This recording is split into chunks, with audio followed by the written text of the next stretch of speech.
Welcome to Below the 49th, the perspective on my neighbor to the south, below the 49th. I'm Michael A. Charbon.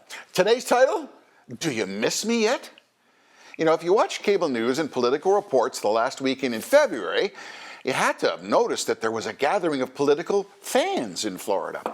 One cable news organization categorized these fans as tinfoil hat people, a derogatory reference to those celebrating a birthday at a restaurant, wearing those impromptu, embarrassing tinfoil dunce caps. Really, a liberal perspective.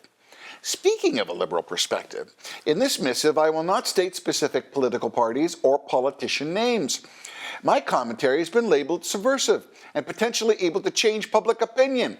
Yeah, I wish. Just for the record, I have enough problems trying to change my spouse's opinion, never mind America, goodness. But anyways, if I wish to promote the commentary to my neighbors below the 49th, I must filter my words so as not to alert the thought police. To date, they've denied promotions of multiple pieces to America and Canadian Facebook viewers. Imagine, guys, I live in Canada, post at a public website, and then arbitrarily am censored and silenced. But there's nothing wrong here, comrades. Big tech is protecting your sensitive and impressionable ears. Do you feel better yet? Freedom of speech is alive for some, and for others, not so much. Anyways, back to my topic line. Do you miss me yet? That was the first line stated by the marquee speaker in Florida, who spoke for 1.5 hours. His first speech after his political loss. His message pointed to immigration, gender, green cancellation, and a raft of 47 executive actions that eliminated much of what the last 4 years had accomplished. In his view, it wasn't build back better, it was bungle, break, and go backwards. You know, the Red Team proudly stated that he had a 97% approval rating. Well, that's like asking a gathering of vegans if eating meat is bad. Ridiculous. The fact was, all those in attendance were predisposed to be all in. So the number is not realistically, and it's not the state of the party nationally.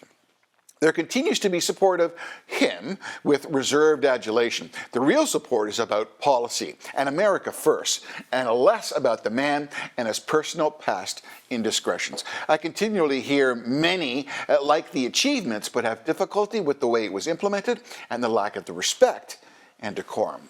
Yeah. So his silence since his loss continues to lessen his sting, while those currently holding elected seats, well, they speak to the successes of the policies past, but not really the man. I think that's really the alchemy of the politics for the Red Party moving forward. Right now, it serves no purpose to challenge the still loyal fanatic followers, the fans, They will have lots to complain about as the new administration fundamentally moves in an opposite direction to their beliefs. The left, who immediately dismisses the man and his spotty personal traits, cannot dismiss the 74 million who still voted for the policies. One cable news network put multiple, these 4-person multi-boxes and these panels up, and they're discussing the ramifications of a divided Red Party moving forward. It was ad nauseum. But it was all speculation and truly manufactured BS. Anything new with that? Really. The fact is, the speaker bluntly came out of the gate saying that he will not start his own party. Do you think? Many are quick to state, although gains were made in the last election overall, in the end, it was a loss of power on all 3 levels. And many attribute some of that to fatigue of rhetoric, bullying, mudslinging, and really no respect for the office. I hear some of you yelling at the monitor about the legitimacy of the result. You know what I'm talking about. Well, that horse has left the barn. It's done, let's move on. There's more stuff to be taken care of than regurgitating that. What needs to be focused on now is H.R. 1, which will have fundamental effects on the process moving forward. So I'll address the effects of H.R. 1 following Below the 49. I won't belabor that point now. So it begs the question, do party members miss him yet? And will that dog hunt again? Well, currently, he is 74 years old, and in 2024 will be 78. Although his agenda and many of his policies are still in great favor amongst the party faithful, the realistic impact of 4 years of a more presidential administration will vividly remind Americans of what the office really means and the respectful way in which a leader speaks and leads America. Huge contrast there. So as far as a 2024 run, I believe his policies will survive, but the man himself has too much baggage and, frankly, a very long negative video clip montage. I don't even want to see that. If I was to place a bet in Vegas, I'd put Florida's governor top of the list, and second as a potential running mate, the South Dakota governor. So here's why. These are faces and kind voices that are appealing. They've got no baggage, but more importantly have achieved great results during the pandemic leading their states. Florida enacted election reform and showed the country it can be done correctly. Businesses are open, kids are in schools, and the number of fatalities and infection rates are relatively similar to those in other states and declining, and people are moving to Florida in record numbers, evacuating New York and California. This really is in stark contrast to California, who is basically bankrupt. Businesses have been closed for a year, kids at home, while they battle teachers' unions and a mass exodus from the state. And while all this is going on, there's 1.5 million signatures accumulating and moving up to oust the current governor. Lots of turmoil there. South Dakota, on the other hand, just like Florida, has exhibited how great leadership has positioned the state in a very favorable position. Businesses are open, the kids are in school, and compassion and calm demeanors spoken from a mom resonates to Americans. These voices and faces speak to suburban women, African Americans, Hispanics, and moderates. Listen to this. Who will be the groups who will vote in 2022 and 24 for a new direction?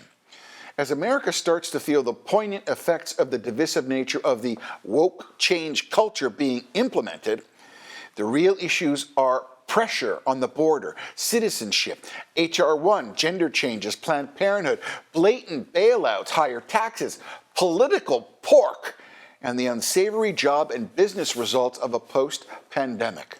Grave, grave topics. So these are the key messages, I feel, that need amplification. It can't be about him. The key is to amplify the discontent of current policies, question the direction of where America is going and what it may become. Challenge the fundamental bad taste of the forced change that is looming by the left.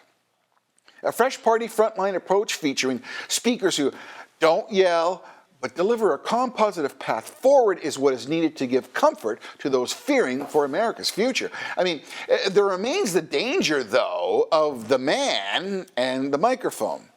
You know, where his potential vitriolic words will be amplified and regurgitated by the media mob. I mean, a media mob whose retort will undoubtedly be, oh, it's all lies, or, oh, here we are descending again in the red abyss of the bullying and the disrespect. I mean, it is a reality. There's no need for distraction or dilution of the key messages. The Red Team must focus on challenging radical policies and be true to their roots. There can be no whisper of, not him again, or I endorse the policies, but I just can't stand the guy. The current administration needs to be given enough rope to tie a political knot that effectively cannot be undone. Then, with calculated words and a clean new face, deliver the message of policies of the past that worked, but not evoking the word of him. So full circle back to my question, do you miss me yet? Well, yeah, kind of, because the mess at times was interesting to watch and Twitter was really boring now. But in the end, the results, they weren't so good. So probably no. Play golf, raise money, continue to occasionally poke at the opposition, but remain on the tee and bask in what you accomplished policy-wise, and let the policy stand and the party heal, and we're going to move on. Finally, please click and share. And if you do, kindly subscribe. If you leave a comment, I try to answer everyone. I thank you for those considerations. And until next time, God bless and stay safe. I'm Michael A. Charbon for Below the 49.